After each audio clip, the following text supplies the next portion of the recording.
El monitor no me ayuda. ¿Cuándo?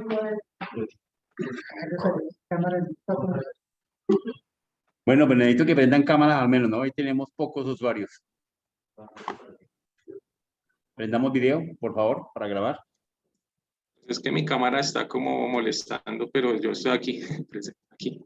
Prendan video, prendan video. ¿Me escuchan? Señor, perfecto. Fuerte y claro.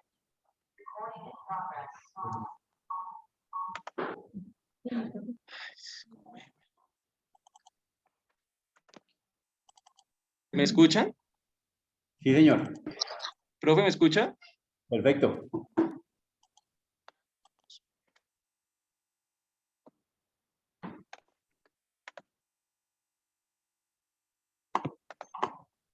Perfecto, perfecto, dale. ¿Qué tema es el tuyo? Oh, imagínese, el tema más importante. Dios mío. Vamos a ver si nos descrece este muchacho. Debe tener por lo menos 40 diapositivas. Venga a ver cuántas tiene. No, no me responde. 40 y cerró la pantalla.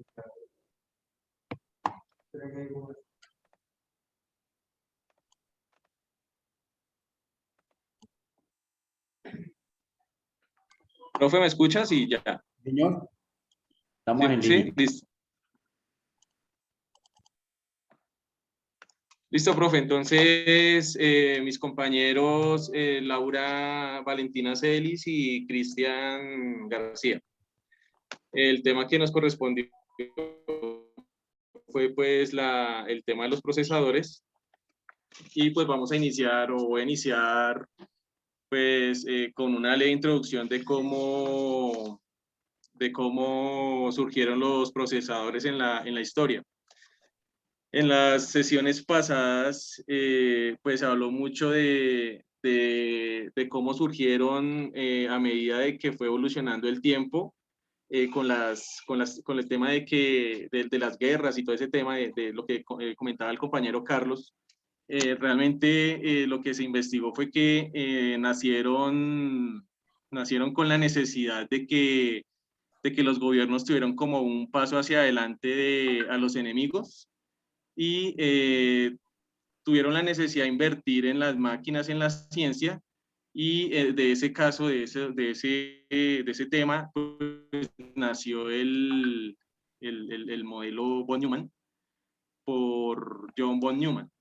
A él le solicitó el gobierno americano un esquema que funcionara o que permitiera ejecutar tareas sucesivamente sin tener que modificar la parte física de los computadores, ya que pues en ese tiempo los computadores pues eran muy grandes y en cierta manera se necesitaban muchas habitaciones en sí, porque pues la infraestructura era muy grande. De allí pues nació el modelo von Neumann, que pues más adelante pues se va a explicar de qué se trata. En este caso, pues ya entraríamos a definir qué es un procesador, ¿sí? Como bien lo dice aquí, pues es el cerebro del sistema, o también se puede tener en cuenta que es la unidad central de procesamiento, que es la encargada de interpretar instrucciones mediante el hardware, usando las distintas operaciones aritméticas matemáticas que existen. En otras palabras, como ya lo dije, es el cerebro del sistema, del ordenador, capaz de leer e interpretar señales que envía el usuario a través de los componentes y aplicaciones que existen. En este caso, pues, por los elementos de los periféricos, pues que entrarían como en engranaje con el procesador. Todo esto se realiza como en cuestión de nanosegundos y en código binario.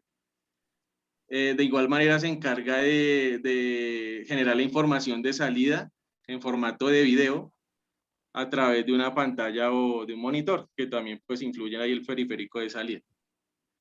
Las tres partes principales pues las tres partes que consideramos principales del procesador es la unidad de control, la LU, la unidad aritmética lógica y la unidad de memoria. Aquí vamos queremos ver, o sea, queremos que enseñar como el procesador a través de la historia. Entonces, vamos a mostrar un pequeño video de ese tema. Ok, tomen apuntes del caso y explique el video, ¿no?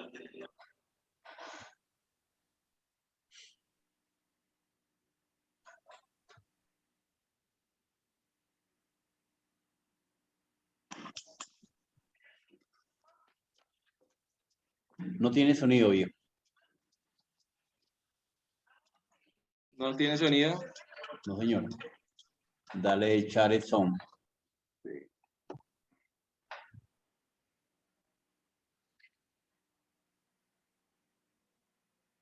Si quieres, comparta hoy, comparta nuevamente. Antes de compartir, le das echar el sound en la parte inferior izquierda.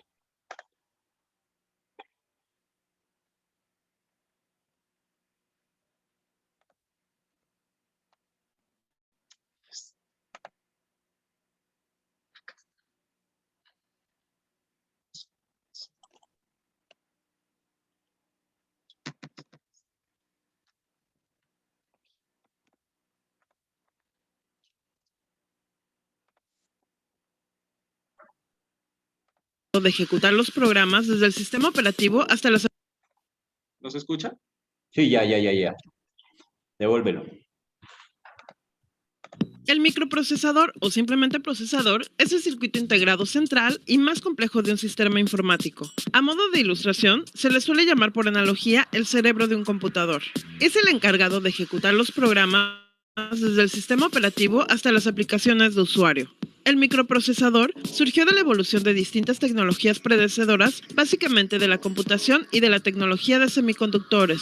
El inicio de esta última data de mitad de la década de 1950. Estas tecnologías se fusionaron a principios de los años de 1970, produciendo el primer microprocesador. La tecnología de los circuitos de estado sólido evolucionó en la década de 1950. El empleo del silicio de bajo costo y con métodos de producción masiva hicieron del transistor el componente más usado para el diseño de circuitos electrónicos. Por lo tanto, el diseño de la computadora digital se reemplazó del tubo al vacío por el transistor a finales de la década de 1950. A principios de la década de 1960, el estado de arte en la construcción de computadoras de estado sólido sufrió un notable avance. Surgieron las tecnologías en circuitos digitales. Las primeras calculadoras electrónicas requerían entre 75 y 100 circuitos integrados. Después, se dio un paso importante a la reducción de la arquitectura de la computadora a un circuito integrado simple, resultando uno que fue llamado microprocesador. Sin embargo, es totalmente válido usar el término genérico de procesador, dado que con el paso de los años la escala de integración se ha visto reducida de micrométrica a nanométrica y además es sin duda un procesador. El primer procesador fue el Intel 4004, producido en 1971. Se desarrolló originalmente para una calculadora y resultó revolucionario para su época. Contenía 2300 transistores. Era un microprocesador de arquitectura de 4 bits que podía realizar hasta 60.000 operaciones por segundo, trabajando a una frecuencia de reloj de alrededor de 700 kHz. El primer microprocesador de 8 bits fue el Intel 8008, desarrollado a mediados de 1972 para su uso en terminales informáticos. El Intel 8008 integraba 3300 transistores y podía procesar a frecuencias máximas de 800 kHz. El primer microprocesador realmente diseñado para uso general, desarrollado en 1974, fue el Intel 8080 de 8 bits, que contenía 4500 transistores y podía ejecutar 200.000 instrucciones por segundo trabajando alrededor de 2 MHz. El primer microprocesador de 16 bits fue el 8086. Fue el inicio y el primer miembro de la popular arquitectura x86, actualmente usada en la mayoría de las computadoras. El chip 8086 fue introducido al mercado en el verano de 1978, pero debido a que no había aplicaciones en el mercado que funcionaran con 16 bits, Intel sacó al mercado el 8088, que fue lanzado en 1979. Llegaron a operar a frecuencias mayores de 4 MHz. El microprocesador elegido para equipar a la IBM Personal Computer, que causó que fuera el más empleado de los PCAT compatibles entre mediados y finales de los años de 1980, fue el Intel 80286, también conocido simplemente como 286. Es un microprocesador de 16 bits de la familia x86 que fue lanzado al mercado en 1982. Contaba con 134.000 transistores. Las versiones finales alcanzaron velocidades de hasta 25 MHz. Uno de los primeros procesadores de arquitectura de 32 bits fue el 80386 de Intel. Fabricado a mediados y a finales de 1980, en sus diferentes versiones llegó a trabajar en frecuencias de los 40 MHz. El microprocesador DEC Alpha se lanzó al mercado en 1992, corriendo a 200 MHz en su primera versión, en tanto que el Intel Pentium surgió en 1993 con una frecuencia de trabajo de 66 MHz. El procesador Alpha de tecnología RISC y arquitectura de 64 bits marcó un hito, declarándose como el más rápido del mundo en su época. Llegó a 1 GHz de frecuencia hacia el año 2001. Irónicamente, a mediados del 2003, cuando se pensaba quitarlo en circulación, el Alpha aún encabezaba la lista de los microprocesadores más rápidos de Estados Unidos. Los microprocesadores modernos tienen una capacidad y velocidad mucho mayores, trabajan en arquitecturas de 64 bits, integran más de 700 millones de transistores, como es el caso de la serie de Core i7, y pueden operar a frecuencias normales algo superiores a los 3 GHz, que son los 3000 MHz. Informó para Cipse Bits, Berenice Moreno. Bueno, compañeros y profe, pues ahí explicaban cómo ha evolucionado el procesador a nivel en el tiempo, y pues daban como la enseñanza de lo que ahorita pues puede tener, o la capacidad que pueden tener los procesadores pues en este momento.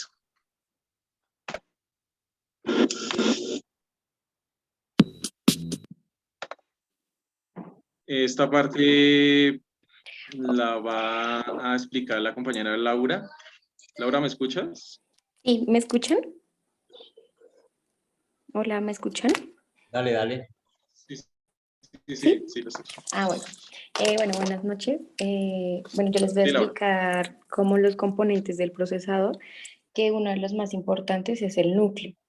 Digamos que el núcleo se puede decir que es como un bloque que está dentro del procesador y esto ejecuta las instrucciones. Digamos que la cantidad de núcleos indica cuántas tareas se puede llevar a cabo en el computador de forma simultánea. Bueno, esto no quiere decir que entre más núcleos tengamos más instrucciones ejecutaremos, no.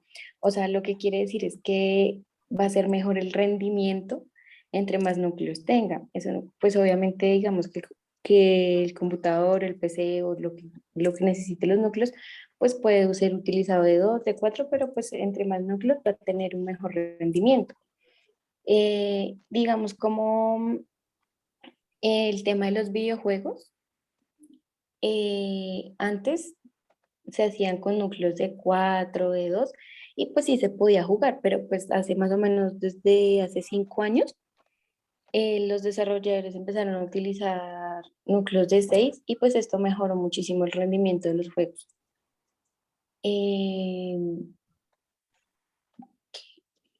Bueno, también depende mucho del programa que esté instalado porque algunas veces las aplicaciones no operan al mismo tiempo y no se pueden ejecutar paralelamente. Entonces también tienes que tener en cuenta el tema del programa que esté instalado. Dependiendo de esto, también para ejecutar las instrucciones y que forman todos los programas tienen unos componentes que son la unidad de interfaz con el bus, la unidad de decodificación, la unidad aritmética o lógica, los registros, el reloj interno y la unidad de control. El reloj interno, que es uno de los más importantes, es el que está encargado de proporcionar los pulsos para que todos los elementos se sincronicen. La unidad de control es la unidad que se coordina en el funcionamiento de todas las anteriores. Esto indica que, digamos, a quien le toca el turno de hacer la operación. ¿Sí me hago entender? ¿Sí me entienden más o menos? Más o menos. Es que es un poco complicado porque depende o sea, el núcleo depende de muchas cosas. como, ay, esperen que se me perdió, para mostrarles una imagen para que me entiendan mejor. Ya, un momento, esperen.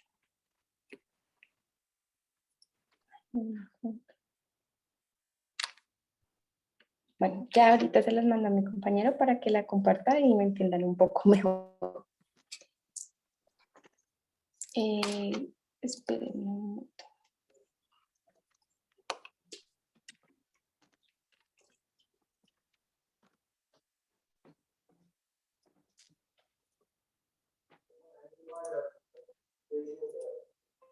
Bueno, sigamos con la unidad del interfaz del bus, que esto es súper importante porque todos los datos que llegan, digamos, como al núcleo, todo va directamente también a la memoria RAM.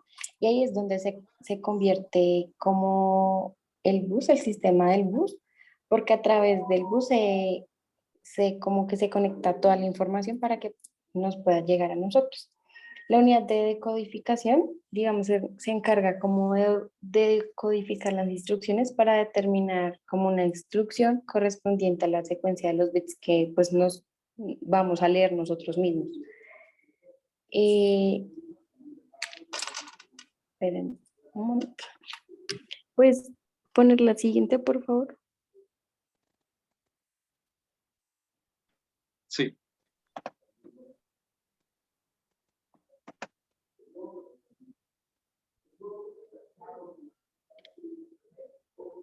Este es un video que pues queremos mostrar de una fábrica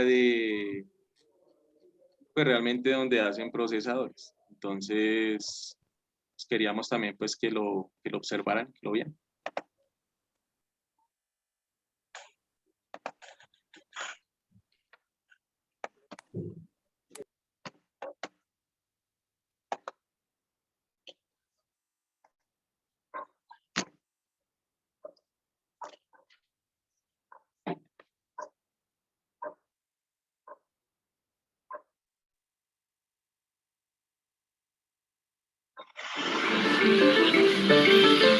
Aunque no nos demos cuenta, estamos rodeados por lo que posiblemente sea el invento más revolucionario de los últimos.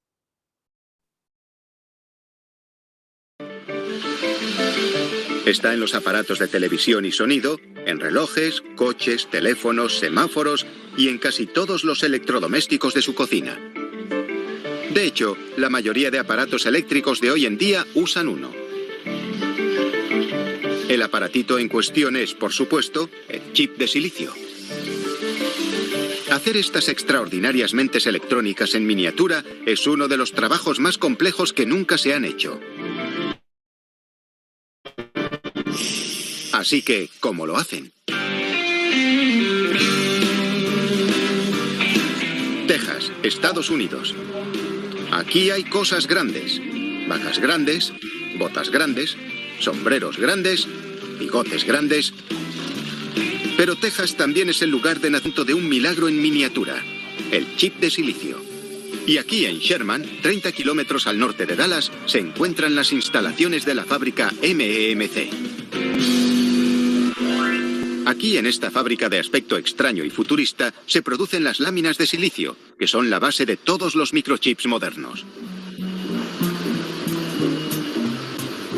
El silicio tiene propiedades especiales porque es lo que llamamos un semiconductor.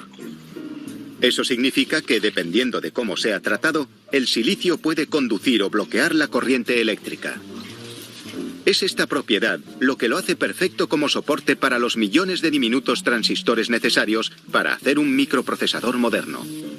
El problema es que como esos transistores son tan pequeños, la base de silicio sobre la que descansan tiene que ser totalmente perfecta. Llevó décadas perfeccionar el proceso de producción del silicio con una estructura monocristalina perfecta. Se empieza con silicio policristalino o polisilicio, que se calienta a 1420 grados Celsius dentro de un horno especial sellado. Este horno ha sido purgado con gas argón para eliminar el aire. El lago de silicio fundido que obtenemos se hace girar en un crisol. Entonces se introduce un cristal de silicio para que actúe como semilla. Este cristal tiene las dimensiones y la forma de un lápiz y gira en la dirección contraria.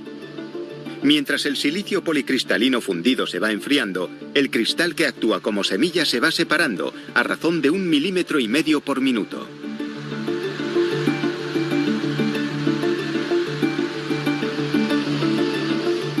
El resultado es un solo cristal de silicio que pesa unos 200 kilos y tiene un diámetro de unos 200 milímetros. El cristal es tan fuerte que soporta todo su peso con un solo hilo de 3 milímetros de espesor. Pero es muy quebradizo y ahora hay que cortarlo sin que se quiebre. Así que, tras varias pruebas con productos químicos y rayos X para comprobar su pureza y orientación molecular, se mete en una cortadora de lonchas de silicio.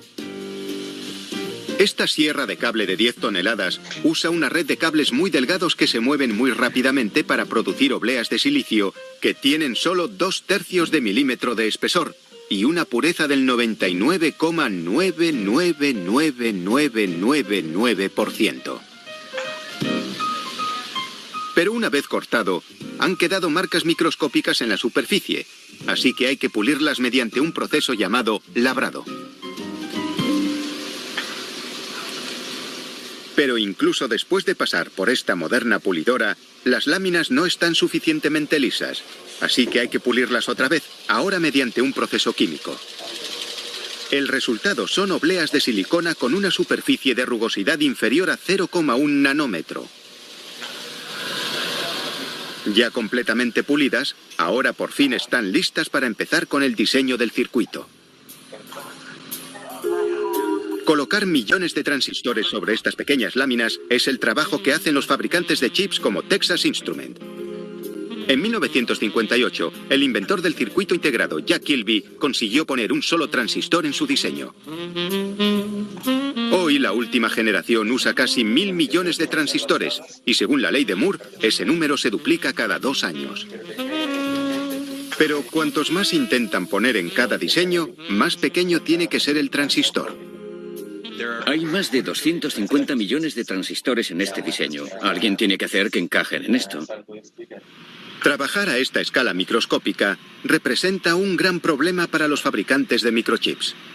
Cuando un transistor tiene una anchura de solo una 10.000ª parte de milímetro, la mínima partícula de polvo puede causar el equivalente electrónico a un descarrilamiento.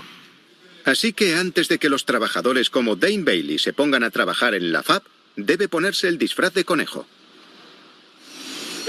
Para nosotros, fab quiere decir fabricación. Aquí hacemos los microchips. Empezamos con las láminas de silicio y las hacemos pasar por una multitud de pasos en el proceso de fabricación. Para el producto que sale de aquí, un procesador de señal digital, solemos realizar unos 1.500 pasos diferentes en el proceso de fabricación, de principio a fin. El proceso de fabricación se lleva a cabo en una habitación limpia de clase 1, con casi 18.000 metros cuadrados. Gracias a 12.000 toneladas de equipos de aire acondicionado, el aire de esta habitación es 1000 veces más limpio que el de un quirófano. En realidad hay menos de 3.500 partículas por metro cúbico de aire, tan pocas como es posible, ya que una sola partícula que aterrice en una zona puede destruir un chip. Para que se hagan una idea de la limpieza de esta habitación, el simple hecho de caminar produce unos 5 millones de partículas por minuto. Para evitar que los trabajadores que producen polvo aún sin saberlo sean una fuente de contaminación, estas máquinas llamadas FOUP mueven los paquetes de obleas a través del complicado proceso de construcción. El problema central es miniaturizar los diseños complejos para imprimirlos luego en las láminas. Eso se consigue mediante un proceso llamado fotolitografía. Primero, se cubre la lámina con productos químicos fotosensibles que se endurecen al exponerlos a la luz ultravioleta. En habitaciones oscuras se hace pasar la luz a través de una imagen del diseño y luego a través de una lente para miniaturizarla y finalmente sobre la lámina. Cuando se quita el producto químico, el diseño permanece como si de una imagen fotográfica se tratara. Pero para colocar todos los componentes sobre la lámina hay que hacerlo capa a capa, como los pisos de un rascacielos en miniatura.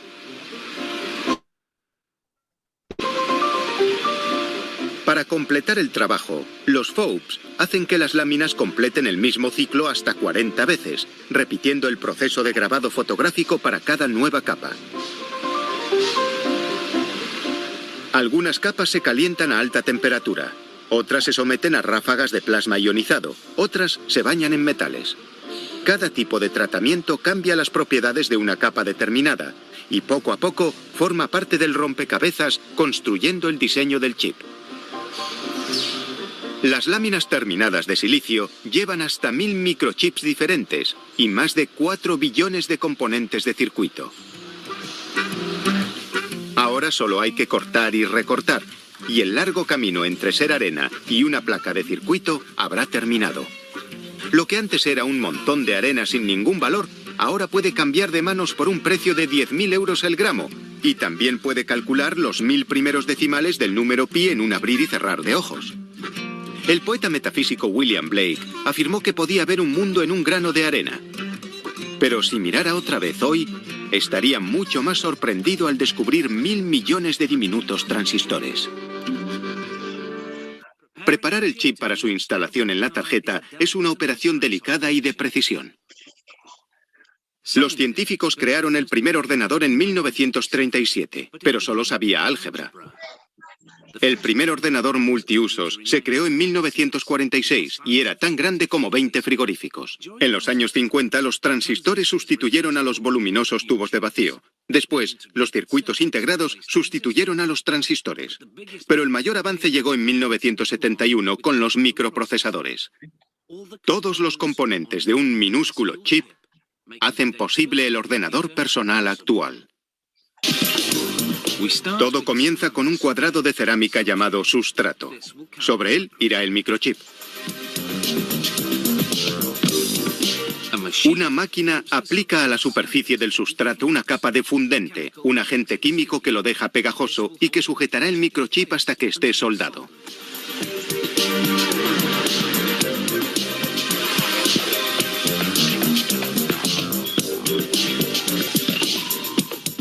En estas instalaciones se reciben los microchips ya hechos, con todos los circuitos en su sitio. Se coloca un microchip sobre cada sustrato. Una luz infrarroja guía a la máquina para colocar el chip en el lugar correcto.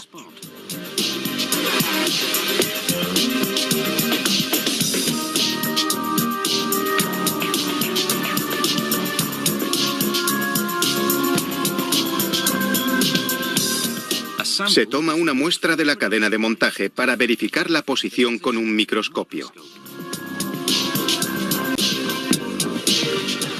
El siguiente paso es la soldadura, en un horno a 365 grados. El calor funde las diminutas gotas de estaño del chip, uniéndolo al sustrato. A continuación se prepara todo para soldar una tapa de aluminio sobre cada microchip. La tapa tiene dos funciones: proteger el chip y disipar el calor que éste genere.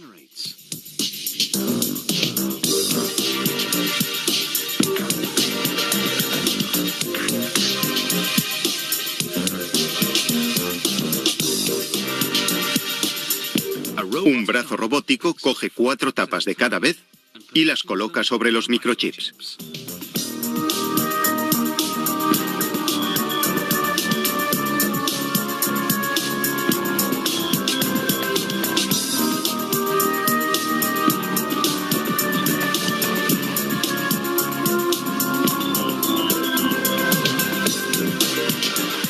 A continuación pasan al horno de soldadura, donde estarán durante 1 hora a 150 grados centígrados.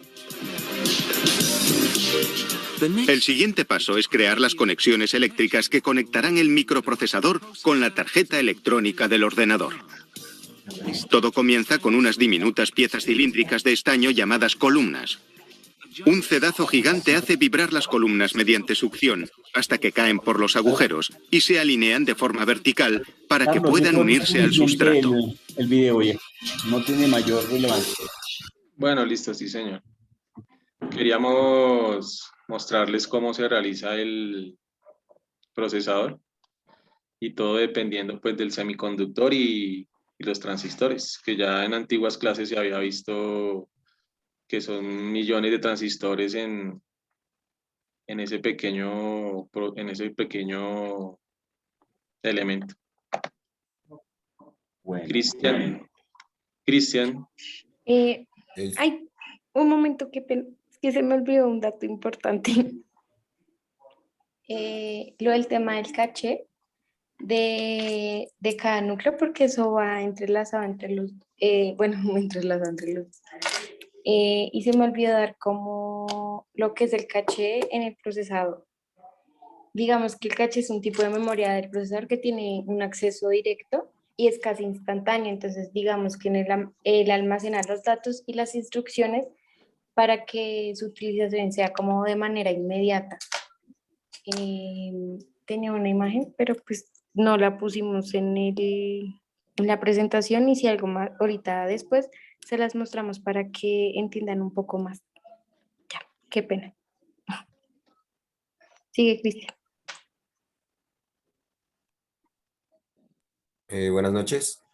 Pues yo voy a exponer los tipos de un procesador. Entonces, no más video, ¿no? Por favor. listo, profe. Bueno, los procesadores se clasifican de tres maneras diferentes, pues las cuales son según su tipo, según su marca y según sus núcleos. Siguiente, por favor. Bueno, primero que todo pues, vamos a ver los tipos, cómo se clasifican según sus tipos. Como pueden ver, hay procesadores de tipo Atom, de tipo Celeron, de tipo Pentium, procesadores Core y Xeon y Tanium.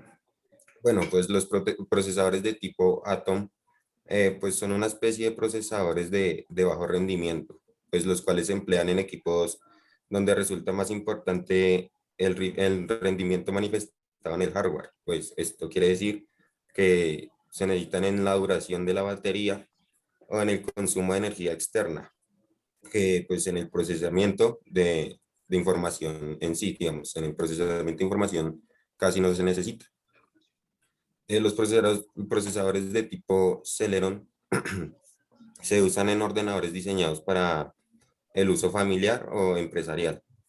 Pues esto de tal modo que resultan ideales para computadores que están en constante comunicación con una red de área local y que llevan a cabo una serie de funciones variadas con gran recurrencia. Pues esto como por ejemplo la navegación web o la transcripción de datos, por ese estilo. Los procesadores de tipo Pentium, pues estos procesadores, este procesador es uno de los más conocidos, pues por lo cual ha sido patentado por varias empresas para la fabricación de sus ordenadores. Pues ya que es un procesador rendidor y pues, de alta calidad. Estos también han sufrido una gran variedad de avances y actualizaciones desde su lanzamiento. Pues todas ellas pensando en las necesidades de sus clientes. Es por ello que hoy en día se utilizan en ordenadores de alto rendimiento energético y de batería, pues ya que estos han sido diseñados para la gama más alta de computadores y dispositivos, ya que son procesadores muy buenos. Bueno, los procesadores de tipo Core son procesadores que poseen más de 2 núcleos, ya que estos han sido diseñados para ordenadores que reciben demandas de alto y máximo rendimiento.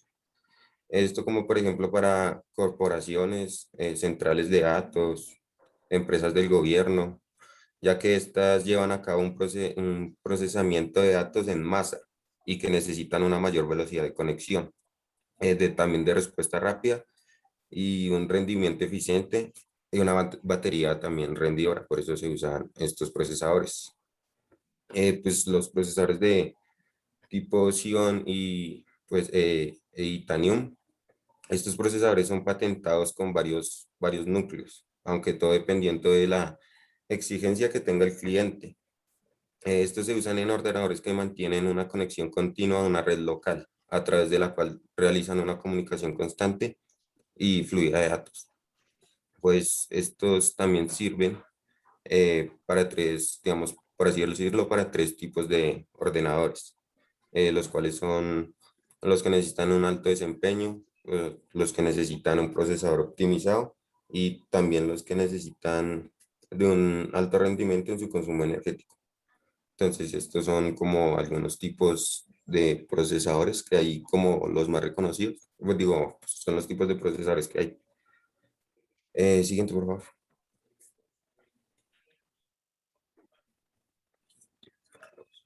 Bueno, ahora vamos a hablar de los núcleos. Solamente hablaste de una familia, ¿no? De la Intel. ¿Cómo, profe? Solamente hablo de la familia Intel, ¿no? Pues algo así, profesor. Fue lo que consultamos más o menos. Pues los tipos de núcleos, pues los núcleos del procesador. Pues esto hace referencia a la parte central o el cuerpo que ejecuta todas y cada una de las acciones que le corresponden. Digamos, de aquí que a mayor cantidad de núcleos, pues es mejor la capacidad de procesamiento. Todos los tipos de núcleos son de un solo núcleo, dos núcleos, de 4 núcleos y multinúcleos. Pues los procesadores de un solo núcleo son aquellos que poseen una sola unidad de mando, pues de tal modo que no son útiles siempre y cuando no requieran un rendimiento superior para el cual han sido diseñados. Pues ya que, digamos, si se les usa excesivamente, pues resultarán obsoletos. Los de dos núcleos, pues estos núcleos de dos núcleos mejoran el rendimiento del procesador, acelerando muchas de sus funciones, ya que entre los dos, por así decirlo, se reparten las cargas y actividades, de tal modo que estos hacen pues todo más fácil, por lo que entre los dos núcleos se realiza, digamos, la distribución de procesos, entonces como que se distribuyen los procesos del procesador, entonces esto hace que sea más efectivo. Pues los de 4 núcleos tienen como una estructura peculiar, pues esto ya que se trata en su aspecto físico de un kit de núcleos, digamos, los cuales se encuentran pues todos unidos. Esto como una serie de unidades de procesamiento que contribuirán con el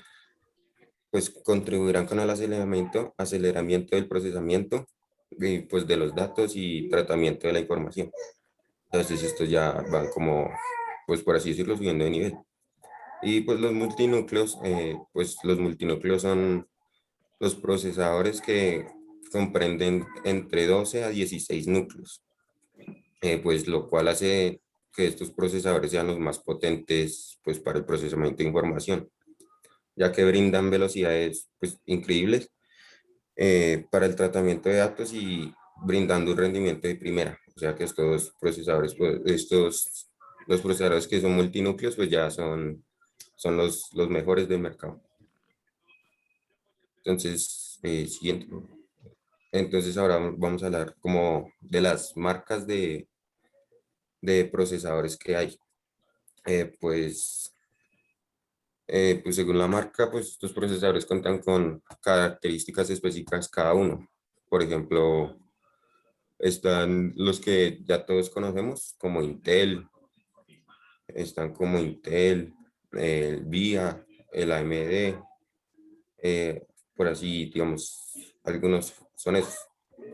Entonces, pues el Intel es como considera la marca que pues, comanda en el sector de la informática, pues es muy reconocida. Esto porque ofrece siempre procesadores de muy alto rendimiento y que ofrecen múltiples beneficios al usuario. Pues esto es algo que caracteriza a estos procesadores, pues es que todos están fabricados con el mismo diseño, pero siempre presentan como, digamos, innovaciones a medida que van saliendo, digamos,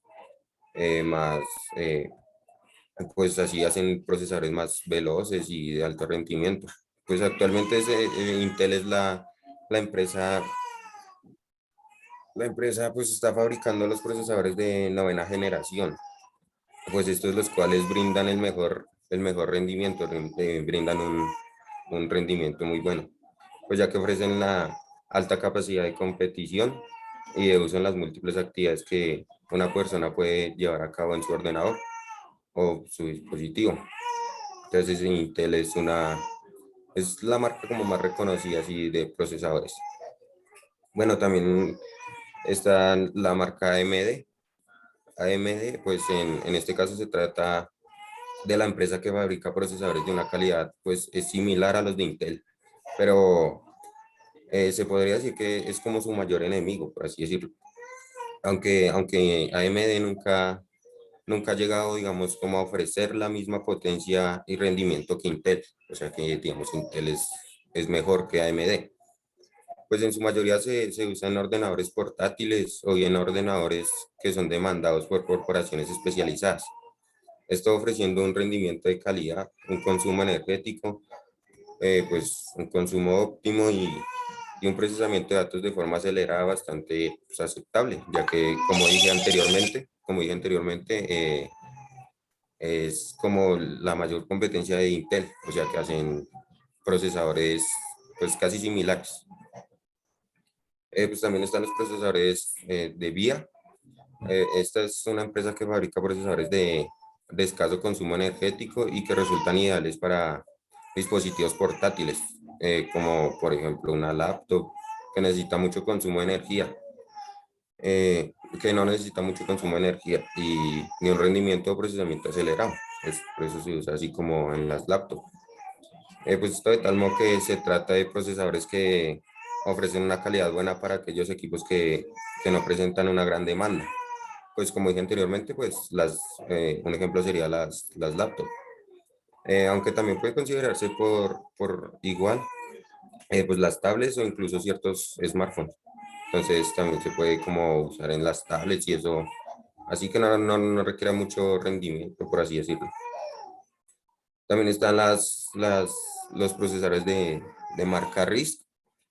Pues las máquinas RISC protagonizan la tendencia actual de construcción de microprocesadores. Pues unos de sus ejemplos son PowerPC, de Alpha, MIPS o Spark. Pues esos son algunos ejemplos de procesadores que ha fabricado. Entonces, pues en sí RISC es como una filosofía de diseño de CPU, digamos, como para computadora, que está a favor de conjuntos de instrucciones pequeñas y simples que toman menor tiempo para ejecutarse. Pues entre las ventajas de esta marca de procesadores, pues está que la CPU trabaja más rápido, pues esto al utilizar menos ciclos de reloj para ejecutar acciones. También está que utiliza un sistema de direcciones no destructivas en RAM. Pues esto significa que RISC conserva después de realizar sus operaciones en memoria los dos operandos y su resultado. Pues así digamos, reduciendo la ejecución de nuevas operaciones. Entonces esto es como una ventaja. Otra ventaja sería que pues, cada instrucción puede ser ejecutada en un solo ciclo del CPU. Pues también está la marca ARM, la marca de procesadores ARM. Pues esta marca actualmente se puede encontrar en dispositivos de electrónica portátil e integra, digamos, esta arquitectura está en los microprocesadores de menor tamaño y bajo consumo, con un coste muy reducido, digamos, entonces que son muy baratos y su calidad es buena. Esto gracias a la simplicidad de estos, pues son ideales para aplicaciones que no requieren de mucha potencia. También podemos encontrar microprocesadores basados en la arquitectura ARM en muchos de los móviles actuales del mercado. En los móviles se puede, digamos, encontrar varios procesadores con esta arquitectura. Entonces, como por ejemplo los iPhone, que tienen un microprocesador propio, digamos, llamado, este se llama AX, digamos, el procesador del iPhone se llama AX. Que tiene la arquitectura ARM y pues su sistema es iOS. Pues los procesadores ARM, estos están diseñados para ser los más eficiente posible, eficiente digamos, aceptando solo instrucciones que se puedan lograr en un único ciclo de memoria. Y entonces el proceso común para los procesadores es buscar, decodificar y ejecutar instrucciones. Entonces, por eso son como usados en smartphones. Entonces sí, se puede considerar que es una buena marca. Y pues creo que mi compañero Carlos creo que les va a mostrar pues otro video hablando sobre algo de esto. No, ya no, porque el profesor dijo que no. Era Ah, un video relacionado de la marca Intel, de cómo ha evolucionado los microprocesadores desde el que vemos acá hasta los tiempos actuales. Prácticamente era eso. Bueno, muchachos, listo.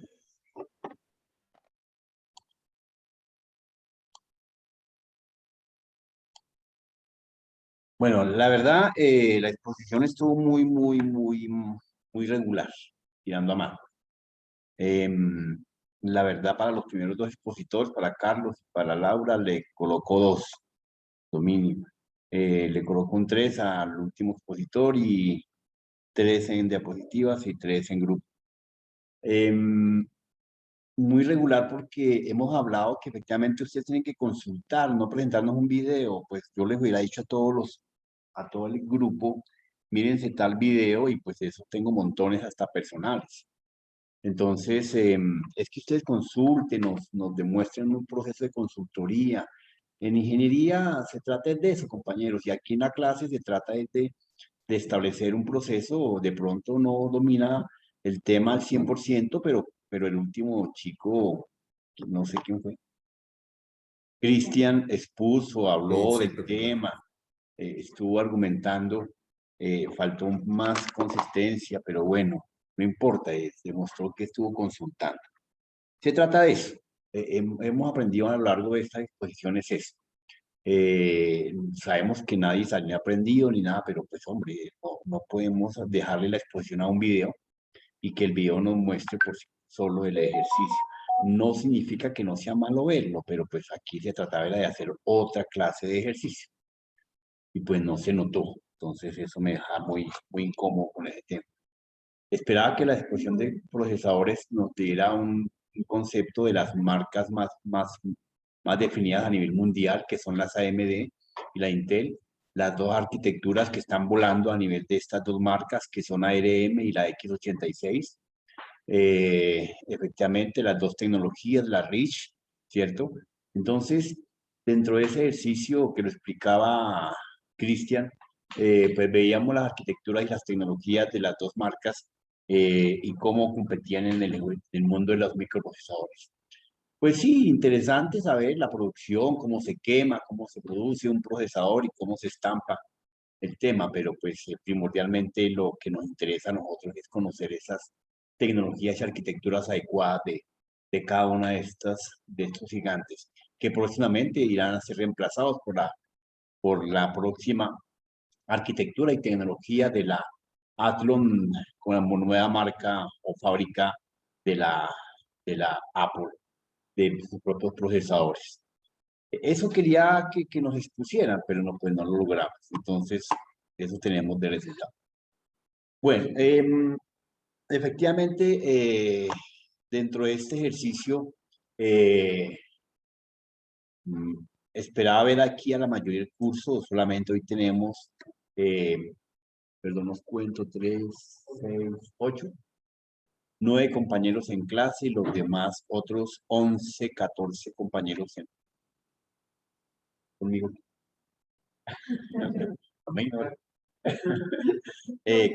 14 compañeros más o sea, ¿estaríamos completos, Felipe? ¿O faltan?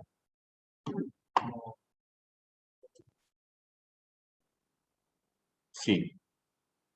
Entonces, hoy técnicamente estamos terminando nuestra asignatura. Yo me estoy despidiendo, efectivamente esperando haber hecho un impacto sobre ustedes a nivel del conocimiento, de conocer cositas y elementos y procesos de pensamiento. Haberle aportado un granito a cada uno de ustedes, que demostrarles que lograrles convencer de que arquitectura y mantenimiento de computadores no es el tema que nos lleva a procesar, a limpiar una máquina, quitar el polvo, a desbaratarla y demás. No significa que no lo podamos hacer, pero el concepto de nosotros, claro, es establecer el ejercicio como funcionalidad, como diseño, como rendimiento. Eso realmente es la arquitectura. Ustedes como ingenieros o cuasi ingenieros pues tienen que llevar a ese nivel el conocimiento y el pensamiento. Me interesa o nos interesa desde la ingeniería que efectivamente el conocimiento científico lo definan ustedes, lo plasmen rápidamente en un concepto como lo que podíamos ir mirando con Cristian, casi ir mirando el porqué de un Intel, el porqué de un procesador, el porqué de la arquitectura, el porqué de la tecnología, el porqué de la cantidad de compuertas y elementos que se utilizan para que tenga más o menos rendimiento. Y a eso es lo que le llamamos arquitectura, a eso es lo que le llamamos diseño, a eso es lo que le llamamos funcionalidad, a eso es lo que le llamamos precisamente rendimiento. Entonces, vimos los diferentes componentes, aprendimos desde un principio, en algún momento determinado con algunos, no todos, pues que efectivamente a esa cajita que vemos debajo de la pantalla o al lado de la mesa, no le decimos CPU.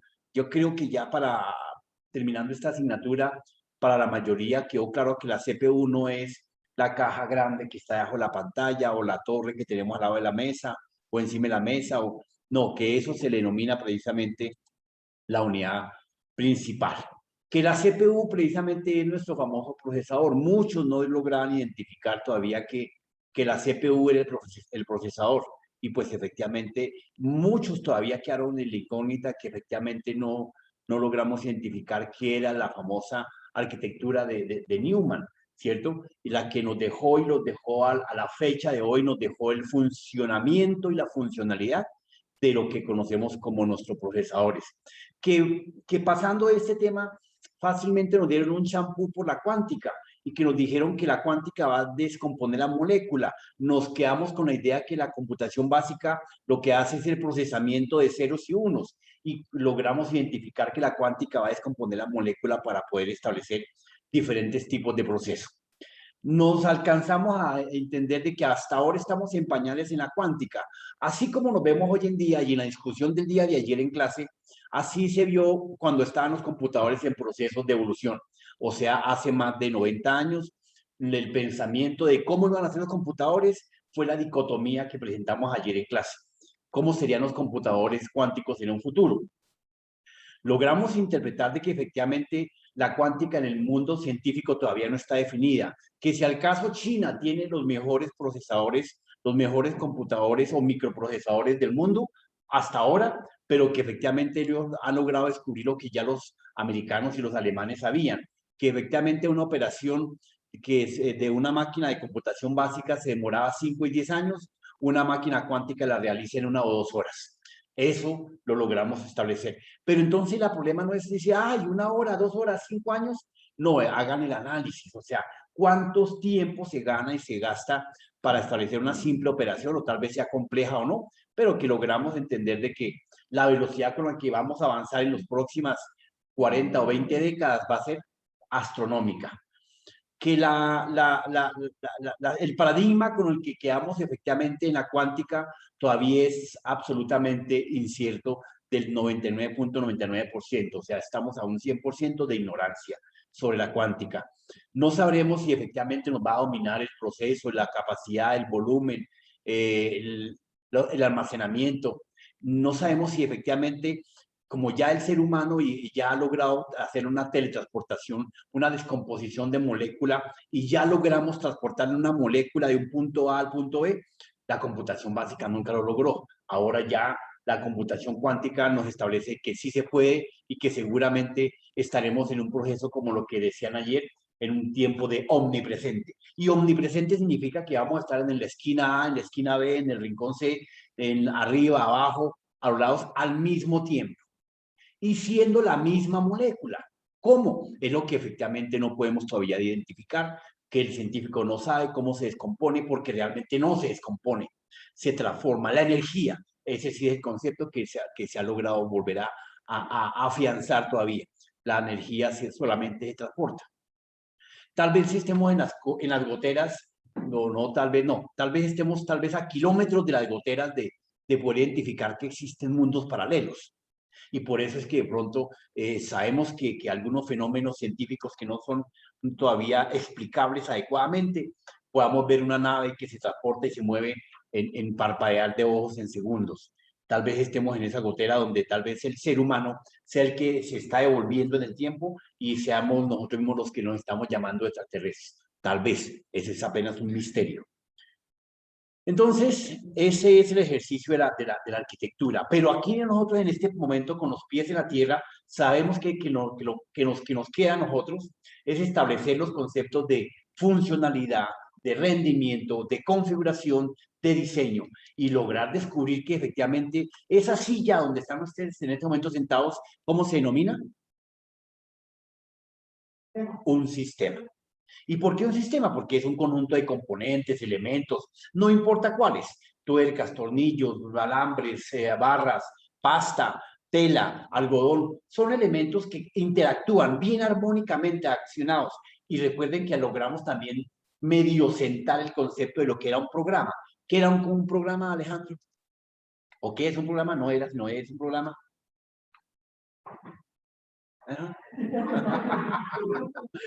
Felipe, ¿qué es un programa?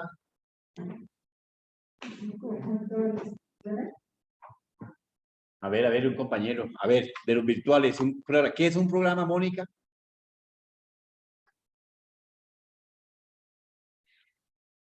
Lina, ¿qué es un programa? Dios mío, ninguno. Aquí estoy, profe. ¿Señora? Aquí estoy, profe. ¿Qué es un programa, Lina? Bueno, un programa, como nosotros lo habíamos definido, es una excelente pregunta. No, nosotros habíamos dicho que un programa es un conjunto de acciones, ¿sí? Es un conjunto de... Sí. Usted como ingeniero ya no le acepta ese cuento. No, profe, ¿cómo que no? Es que no son acciones, sino es una secuencia de instrucciones. Profe, es una... Sí, es una secuencia de instrucciones que escritas para realizar una tarea específica en un computador. A ver, Wilmer, defíname qué es un programa. ¿Qué pasó, Wilmer? Dios mío. Profe. Señor. Pues yo estoy complementando lo que está diciendo Lina. Le digo que también que... No me complemente, concréteme.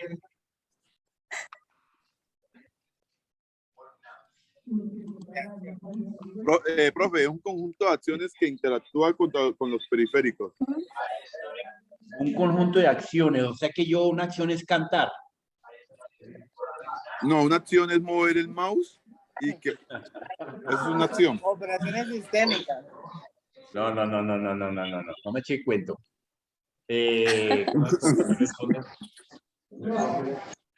Pero es que, profe, digamos que una acción también se puede como asimilar a una instrucción. Y tú lo habías dicho. Definir.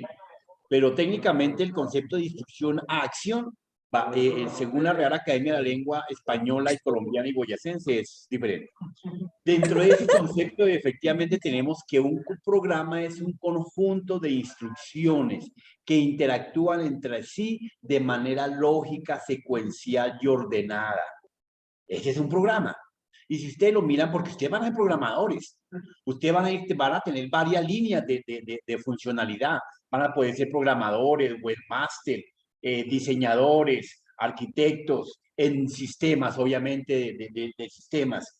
Van a ser analistas, van a ser hackers de seguridad informática. Bueno, hay 40.000 campos donde ustedes se pueden desempeñar. Pero tenemos que tenerla clara. Si yo no tengo claro qué es un pinche programa, no tengo claro qué es un pinche sistema, pues ahí vamos mal, porque entonces yo voy a hacer un programa, pero no sé qué estoy programando ni cómo lo puedo programar. Porque mire, les he hecho este cuento. Yo puedo lavar la casa, pintarla y asearla, o puedo asearla, lavarla y pintarla, o puedo pintarla, asearla y lavarla, ¿sí ves? Pero ¿cuál es el orden de manera lógica, secuencial y ordenada? He ahí la pregunta del millón. Entonces nos devolvemos a un concepto de un programa y es un conjunto de instrucciones que interactúan entre sí de manera lógica, secuencial y ordenada. Y tiene que ser lógica, secuencial y ordenada, y no ordenada, lógica y secuencial, porque la acción acá sí sería lo que dice mi estimado Wilmer, sí sería totalmente diferente. Entonces no es lo mismo primero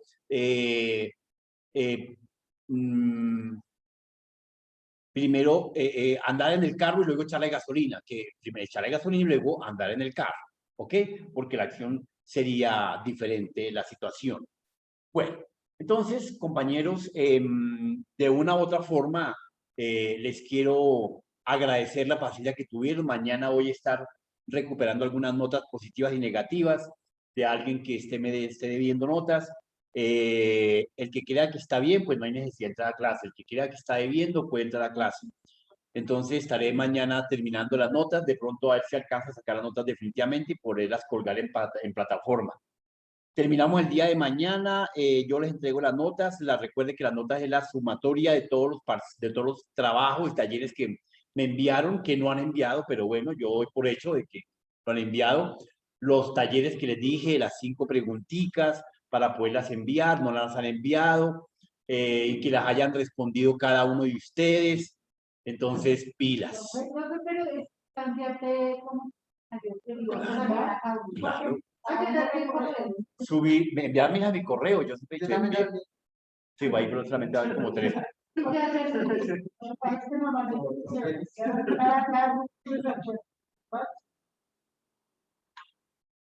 Dice enviarme en el correo para poderla subir a la plataforma. Sí, pero hay varios correos que me llegaron con el taller. Bueno, entonces, bueno, muchachos, Dios los bendiga. Espero que hayan aprendido algo. Bueno, Wilmer, despáchese. ¿Sí sirvió la clase? ¿No sirvió? Que se sirvió la clase, no sirvió, que te ríes bien, profe. Obvio, profe, obvio. O sea, a mí sí me hubiera gustado como abarcaron. Pilla, 1000 pesitos la pilla. Espere, cayó este man, profe, y ya seguimos hablando. Prometico. Este Wilmer debe estar malo en Cartagena. ¿Qué está vendiendo, Wilmer? Piña, porque la situación ya está muy dura. Bueno, y Colina, ¿sí le sirvió la materia? Cuéntame, Wilmer. No, profe, o sea, sirvió. A mí me parece que sí sirvió la materia, pues no.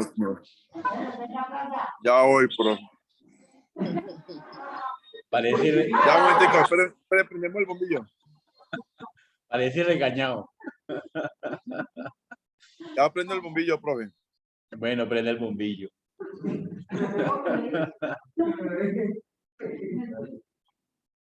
Estos muchachos, Dios mío. Mientras que Wilma aprende el video, Lina, ¿cómo te pareció la clase? ¿Aprendió o no aprendió? ¿Fue de paseo? Claro, profe. No, profe, de hecho, bueno, espérame porque es que estoy acá desde el celular. También es en pijama. No, yo sí estoy vestida, pero estoy desde el celular, entonces me toca así como... ¿Hablo yo o habla Wilmer? Vamos a ver, hable Wilmar, está que se habla. Wilmar, dale. Listo. Estaban a media luz, ¿no? Ajá. Señor. Estamos a media luz. Cuéntame, profe, cuando uno ya lleva tanto tiempo con ella, uno ya como que ya ni a media luz, ¿no? Como que ya... mentira. Yo le firmo el profe, divorcio. la clase estuvo muy buena. Profe, la clase estuvo muy buena. Aprendimos muchas cosas, como lo podemos ver ahorita, muchos conceptos técnicos, más que todo. Pero, pues, a mi parecer, a mí me hubiera gustado como abarcar otras cosas. ¿Se acuerda como el otro día le había dicho? A mí me hubiera gustado un ejemplo, no sé, una máquina virtual que lo hiciéramos todo. Empezar un ejemplo a... ¿Más práctica? Más práctica, sí. Digámoslo así, más práctica, en pocas palabras. No vamos a extender tanto con eso. Pero la clase, directamente sí, la clase estuvo muy buena. Había muchas cosas que realmente uno como que realizaba y como que realmente uno sabía como que, ¿y por qué estamos haciendo eso?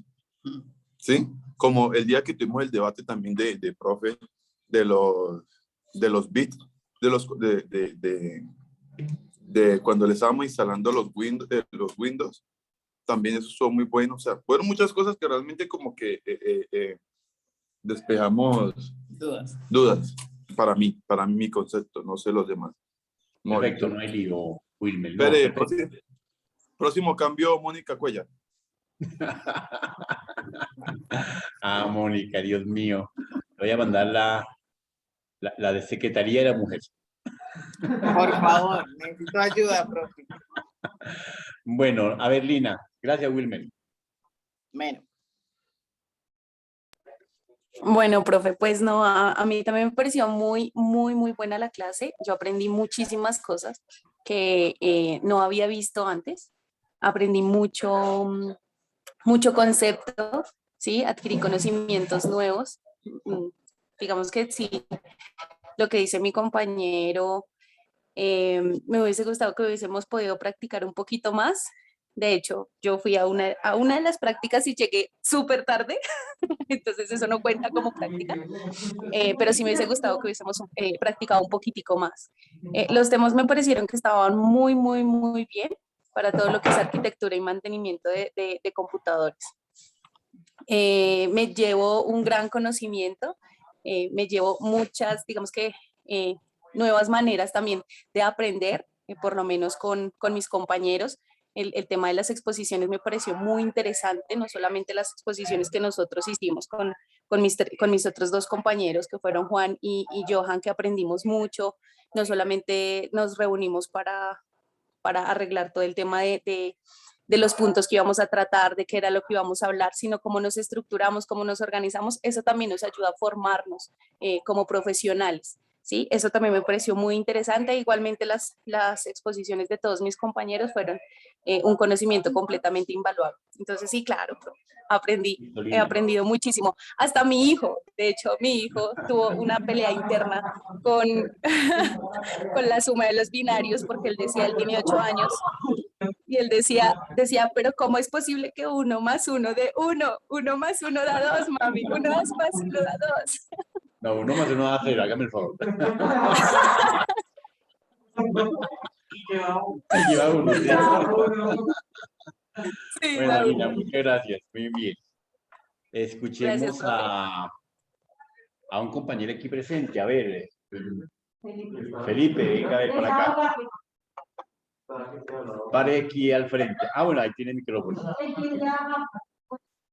Felipe, despáchese. Cortico. Ok. Realmente.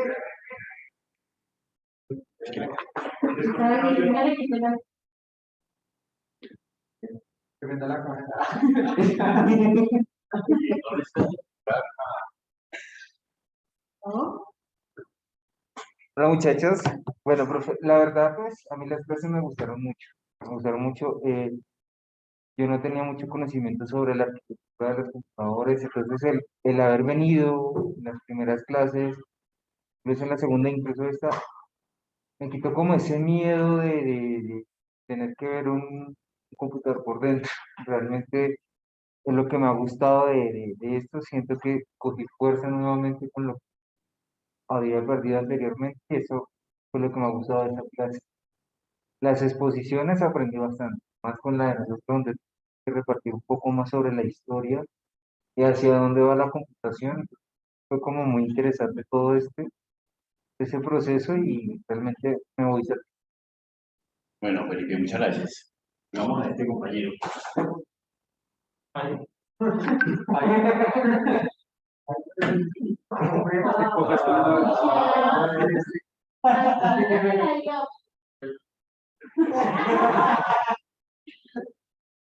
Me siento.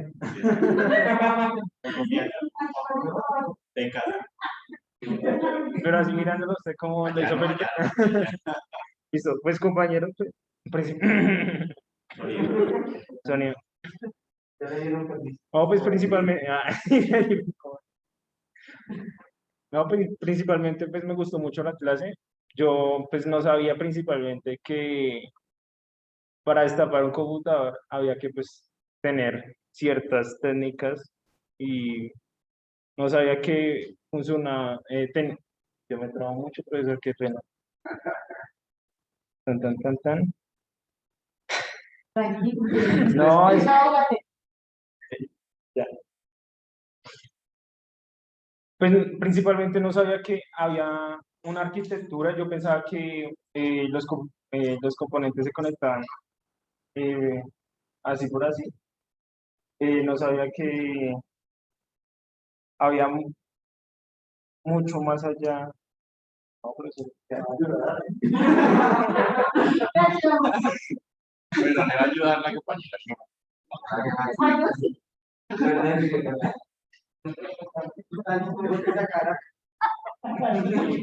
No, pues también digo que nos hizo falta práctica, porque no solamente una persona que manejó esta computadora.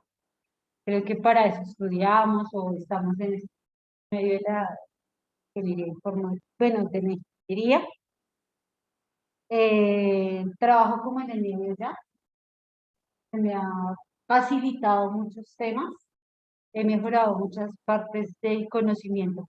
Pues con los ingenieros hablan de unas, pero pues obviamente uno ya va aprendiendo un poco más de conceptos técnicos.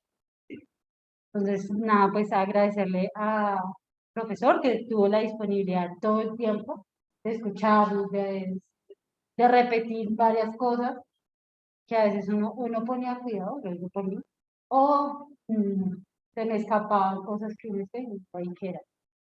Entonces, sí, eso es como el punto. Pero sí nos hizo un poquito de falta práctica. Muchas gracias. Bueno, muchachos, entonces, bien, el interés del asunto, sí, la práctica, pero vea, los invito a practicar, ¿no? Entonces, el asunto es que a todos no pueden quedarse con el solo concepto que vimos en clase. Vi que algunos se quedaron con el kilómetro que yo les di. Muy pocos realmente fueron más allá del kilómetro que yo les di. Y en ingeniería no podemos quedarnos con ese concepto.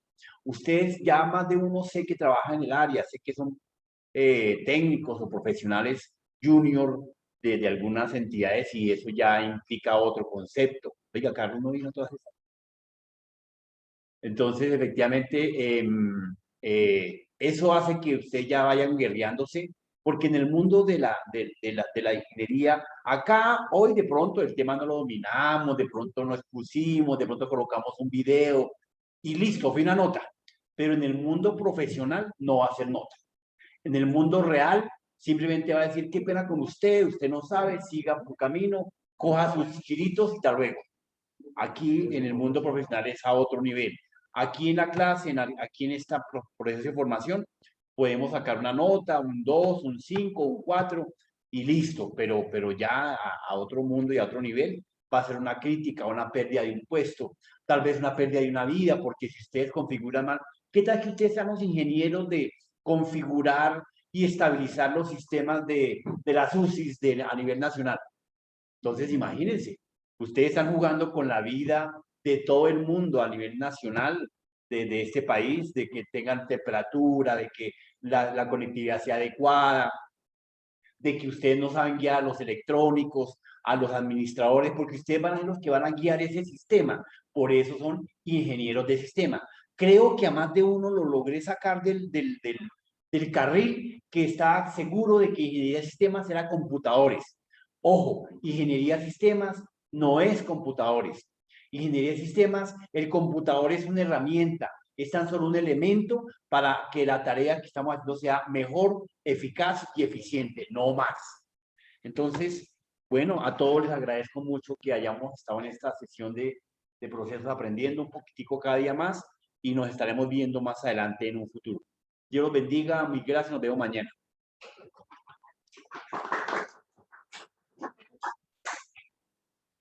Chao muchachos, hasta luego.